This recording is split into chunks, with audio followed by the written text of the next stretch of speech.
Well,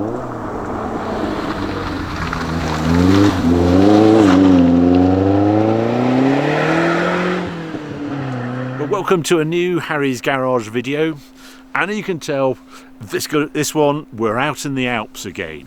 Now, you might have watched another video I did on the Esprit, which was a trip out to Solden and to see my Defender, Spectre Defender, top of a mountain.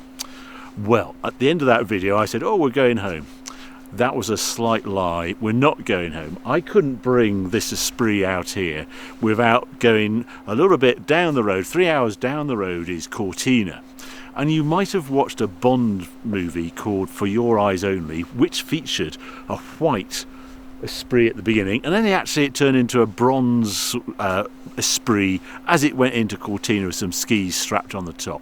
It's always struck me that Esprit should have been white. So we're going to take this Esprit to Cortina. I'm going to strap some skis on it, and you'll be joining us in Cortina, and I'll just go through some of the things that went into making that Bond movie and just see what Cortina is all about.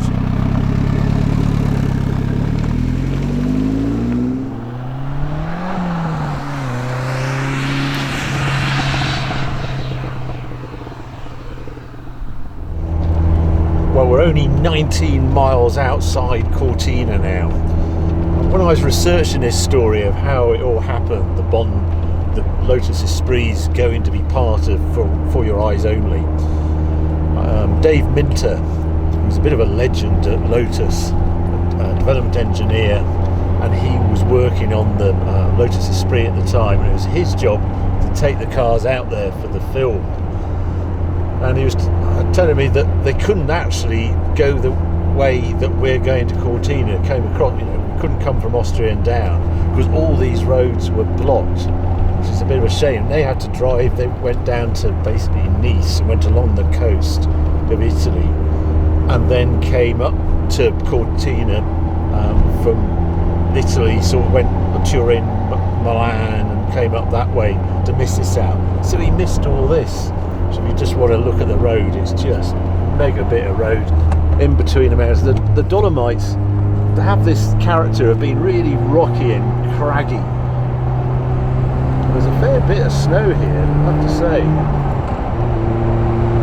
Seems everybody's leaving Cortina, which is nice. So I've got the road to ourselves.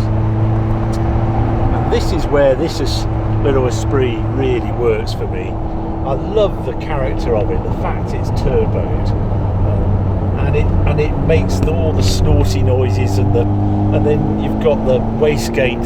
If I change gear, you just hear it chatter. It's just a nice noise, and it just feels light and nimble. 1146 kilos when I put this on the scales, when I've got scales in the garage. 1146, all fueled up, ready to go. Proper light, but that's what Lotus were all about. And even then, I've got all this air conditioning and leather and glass sunroof and all the rest of it. All the pedals are in the nice place as well. They're just perfectly placed for heel and toe in, and the brakes feel solid. You just know they've sorted by someone who really knew about driving. Can't believe this. We look at the front, we've got the road absolutely to ourselves. And the other lovely thing is just how smooth this engine is. Get over 3,000 RPM and it's as smooth as you like. Has no problem spinning away. There isn't actually a cutout, so you have to watch yourself. I always try and remember to change up before you get to 7,000 RPM, but there's no stress from the engine. There's nothing fancy in the brakes department. It's got inboard brakes at the back, but because it's so light, brakes just feel great.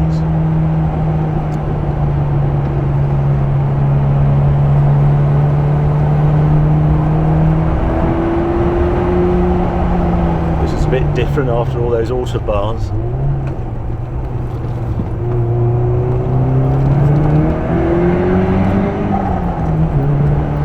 You get a taste of the turbos, the noises they make, and that blow-off valve. Yeah, so Dave Minter couldn't do any of this. You can see it would get snowed up quite quickly here, isn't it? We're right up in the mountains, and the marker poles either side of the road.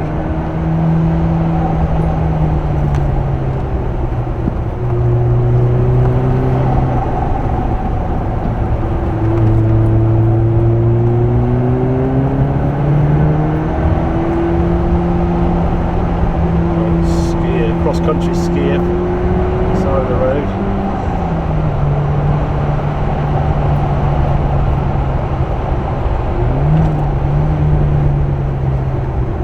Gear change could be nicer, but then it's cables all the way to the back of the gearbox. But a lovely change. I like the way on top of the gear knob it's got 4-speed and 5th is marked as overdrive. Just use the first 4 for driving.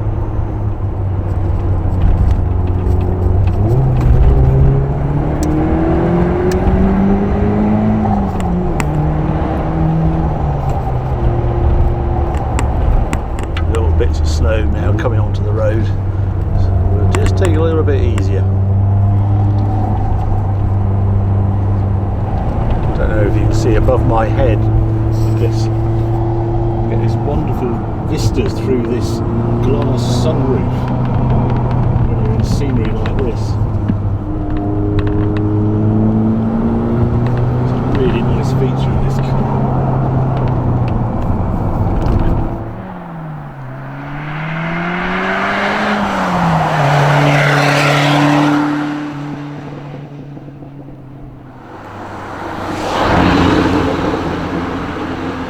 Something I've discovered on this trip is if you're buying petrol in this region, buy it in Austria, because it's about 40 cents cheaper than it is in Italy or in Germany or France. For whatever reason, Austria seems to have the cheapest petrol, particularly if you're buying super unleaded. So I'm not actually going to fill this right up, so I know I'm going to fill up in Austria. Oh, the joys of 2 tanks. Here I think it's 182, 183 euros a litre for super unleaded, and if I want the chap to serve me it's an extra 10, so 191 if you don't want to serve yourself. Quite happy to save 10p. Well, morning for the Miramonte Majestic Grand Hotel in Cortina. We stayed here last night, had dinner here, and it's I'm very pleased to report that it's exactly the same as it was in 1981 when you're inside. It is absolutely vast, this hotel. And this is where James Bond stayed during the Cortina scenes for Your Eyes Only. All the decor is the same, and the size of it, you'd measure in acres rather than square feet. It's that big. Loads of rooms, all seem to have the sort of balcony, because the views here are spectacular in this sort of valley of the Cortina Valley. Another fun highlight of it, there was last night, went down to the bar and there was someone playing the piano, and it looked to me like Flavio Briatore. It looks like this is what he's doing now. He's ended his F1 career, he's playing the piano here, and he followed us into the restaurant as well, which is very kind of him. But one of the things I discovered last night was which room was Bond's room, and that turns out to be the one up there, double balcony, room 308. So hopefully we'll go and have a look at that later on, and I'll show you a bit around the hotel and things. But what the plan is today is just go and see some of the locations where they did the filming in the Lotus. Here you see there's no snow, and apparently it was exactly the same when they were trying to film the scenes at the hotel, and they just ended up trucking in the snow. It was all going to be done in a week or so. It took a month, and at the end of it they said bring it in. So there was 35 trucks loads of snow just put all around here, so it looked really snowy for when they did the scenes with the Lotus outside, because they just had days or weeks on end with no snow. All snow on the mountains, but no actual snow on the road, so it's very similar. Anyway, the first place I want to go and show you, and that's the ski jump, which is just down the road.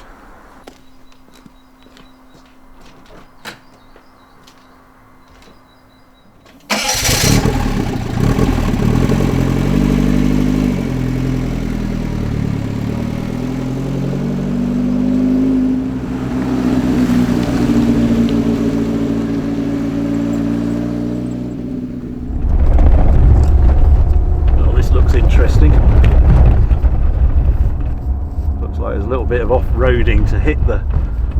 Let's get up to the ski jump.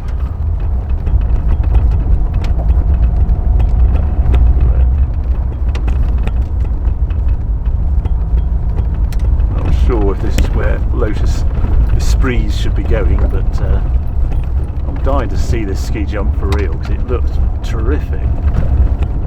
Such a piece of architecture.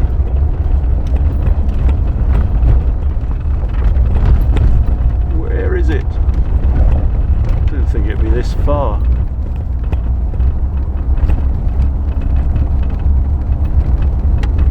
There it is.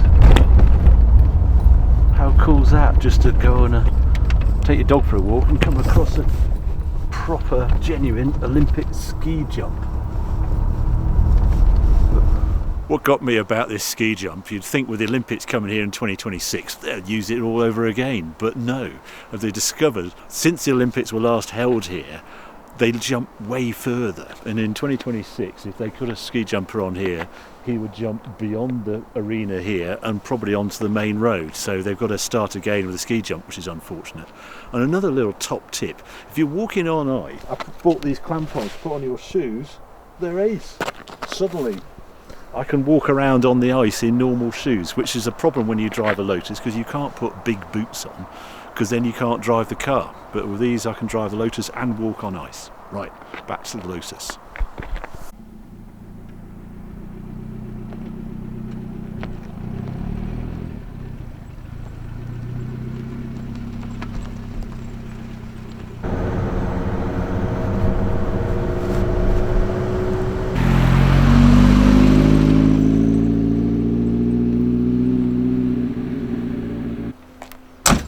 How you just stumble across where these places are. So the ski jump is quite a long way down the road. In the movie, James Bond, he skis down there and they're straight onto the bobsleigh run.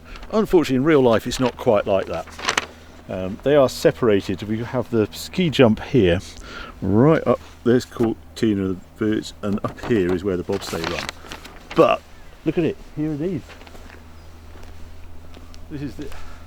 It was built for the Olympics. You can just see a curve up there as it must come barreling around there, down this short straight, slight curve there, under the road, and charge off down there.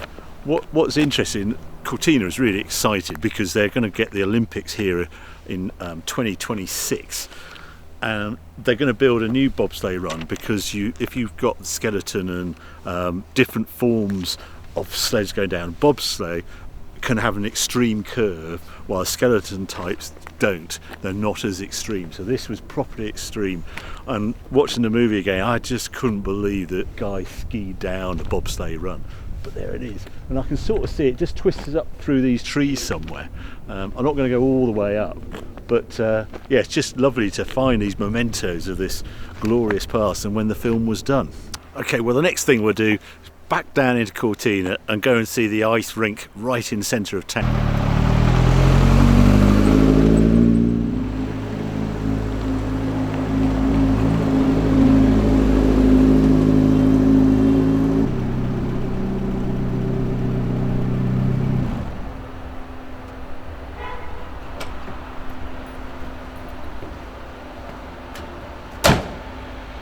Pretty amazing construction, this Cortina ice rink with this wood panelling all around the top. I'm not exactly sure if we're in the right place where it was, because it's been modified quite a big way. I think that there's a new entrance, footbridge entrance going in there. It wasn't there when they were doing the film from what we can see from the shots, but those houses are in the background and stuff. But yeah, here's the ice rink where they sort of met up, and I think one of the baddies unfortunately was shot in the car at this point. It's the last point you see a Lotus Esprit in the film. But yeah, it's great to revisit and to see it in this sort of condition.